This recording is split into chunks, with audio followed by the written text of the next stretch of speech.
If you've been using AI video tools before, you probably noticed that most of them only let you generate one short clip at a time.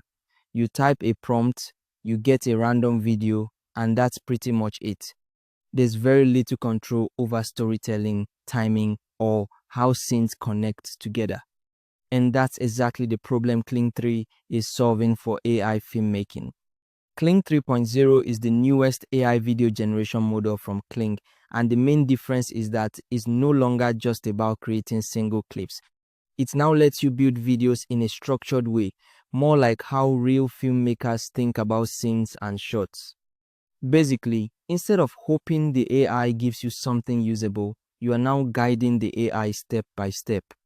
With Kling 3.0, you can create videos with multiple scenes, control how long each scene lasts, add characters and objects, control how scenes start and end, generate with sound or without sound, and even edit your video without starting over.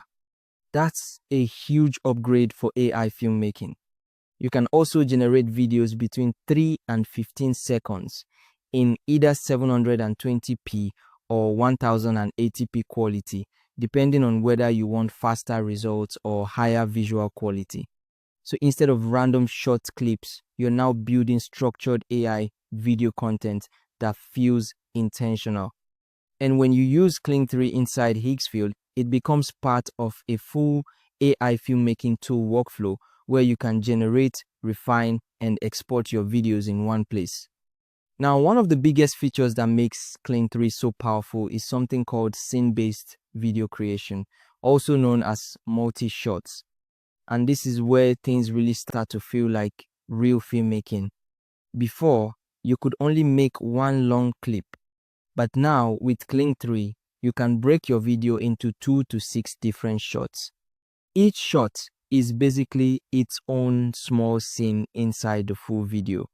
For every shot, you describe what happens, and you also decide how long that shot should last. So you're controlling both the story and the timing. Now that you understand what Kling 3 can do, let's walk through exactly how to use it step by step inside Higgsfield. This is where everything comes together in a real AI filmmaking workflow. First, go to your Higgsfield dashboard. Once you're on that page, look at the top navigation and click on video. Now you'll see different AI video models you can choose from. Select Kling 3 as your model. Make sure Kling 3 is highlighted so you know it's active.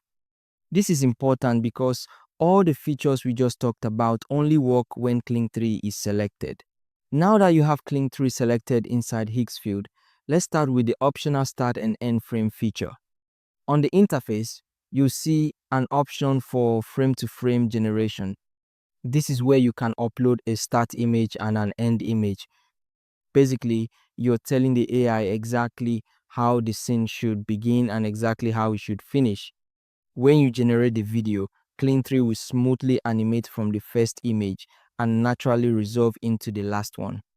This is perfect for creating clean transitions between scenes in AI filmmaking.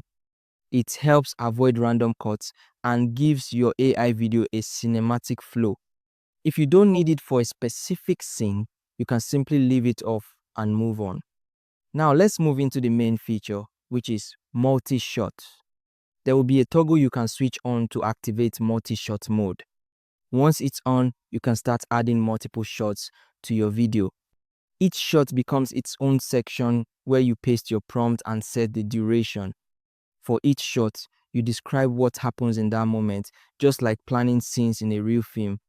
Then you decide how long that shot should last in seconds. For example, you might set the first shot to 4 seconds, the second shot to 3 seconds, and the third shot to 3 seconds. When you add those together, that gives you a total of 10 seconds for the full AI video. This is how you control pacing in Kling 3. Shorter shots feel faster and more energetic, while longer shots feel slower and more cinematic. You can also add elements like character images if you want consistency. For example, you can upload a front view or side view of a character, so Kling 3 keeps that character looking the same across different shots. This helps maintain visual continuity in AI filmmaking. But if you're just starting out, you can keep it simple and focus on the prompts and durations. Once your shots are set up, the next step is adjusting your basic settings. You choose your aspect ratio. For most cinematic content, you can use 16:9 for landscape. Then you choose your resolution. 720p is faster to generate. 1080p gives you higher quality but takes a little longer, so you can decide based on speed versus visual detail. After that, everything is ready. All you need to do is click generate. Kling 3 will now process all your shots together and create one full multi-shot cinematic video inside Higgsfield. So if you're serious about AI filmmaking, Kling 3 is a huge step forward. It gives you tools to create multi-shot videos, control start and end frames, keep characters consistent, generate realistic motion, and add sound when you want it. Basically, it turns AI video generation into a full-fledged filmmaking process. Take the time to experiment with each feature, try different shot lengths, and use start and end frames for smoother transitions. The more you practice, the more natural your AI videos will feel. That wraps up our step-by-step look at Kling 3 inside Higgsfield. By following these steps, you can create structured cinematic AI videos with more control and professionalism than ever before.